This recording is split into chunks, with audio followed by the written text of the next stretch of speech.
everybody, welcome back to Play It Again. I'm Sue and I am so glad you joined me today. Thank you so very much for stopping by. I appreciate it as always. Today we are getting to a band we have never done before on the channel. I've had subscribers ask me to get to this band, so today is the day. We are going to do some Blue Oyster Cult and their classic song from the mid-1970s, Don't Fear the Reaper. This is going to be an exciting one. This is a cool song and I can't wait to review this one.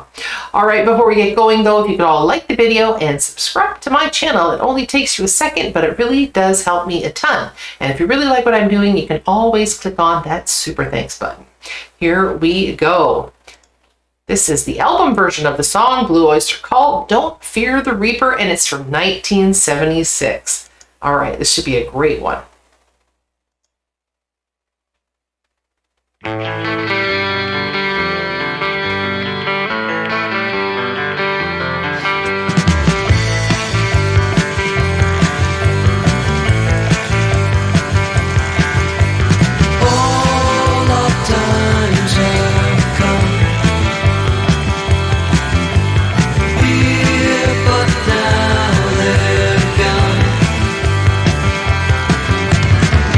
Don't fear the reaper, nor do the wind, the sun, or the rain. We can be like they are. Come on, baby, don't fear the reaper. Baby, take my hand. Don't fear the reaper. We'll be able to fly. Don't fear the reaper. Baby, I'm your man. La la la la la.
Okay, this is such a cool sounding song, and that riff that is very recognizable in this song, but it's a lot more laid back than most riffs we think of. When we think of a riff, we think of one that's a little bit more in your face, but this riff is throughout the whole song. It's very identifiable. When you hear this riff, you know it's this song, of course, if you know the song. It's classic and it's brilliant. And I love the vocals in this song. They almost sound layered, almost like a slight echo, but yet very clear, very smooth. It's a really cool sounding song. And I love the little sort of, just in the background, you can hear that little muted cowbell. It just adds something extra to this song. Anyway, a fantastic song. I really, really like it. It's absolutely great. It's one of those great prog songs that came out in the mid-70s that just still today people are still listening to and still enjoying, and it's because it's just so good. Here we go. We'll rewind it a little bit here.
How great was that? I absolutely loved that song. It's just so cool. Absolutely cool. I got a kick out of the guy who was playing one of the guitars, the guy with the beard, who every time they were saying "Don't fear the Reaper," he was doing this. Like, don't do it. Anyway, that was great. And that guitar solo in that was absolutely stunning. He was just shredding it. It was fantastic. Love that song. Such a great one. If you like Blue Oyster Cult and you'd like me to do some more Blue Oyster Cult, please put it down in the comments. I'd be more than happy to do it.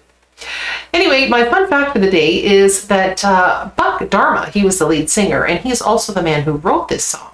And he wrote this song and was very surprised after it came out that many people thought that it was encouraging suicide. And he said he thought maybe it was perhaps of the reference to Romeo and Juliet in the song, but he was actually quite shocked when he heard that people thought this was about, because he said it had nothing to do with that.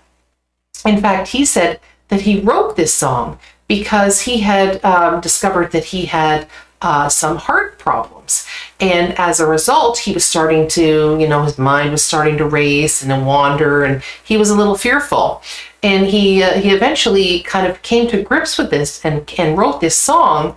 And he said, imagine if you could survive death in terms of your spirit, and that your spirit would live on. And that's what he meant in this song. And it had nothing to do with suicide. It was all to do with living on after the fact. And it had much more of a positive kind of spin on it. So I thought that was kind of cool.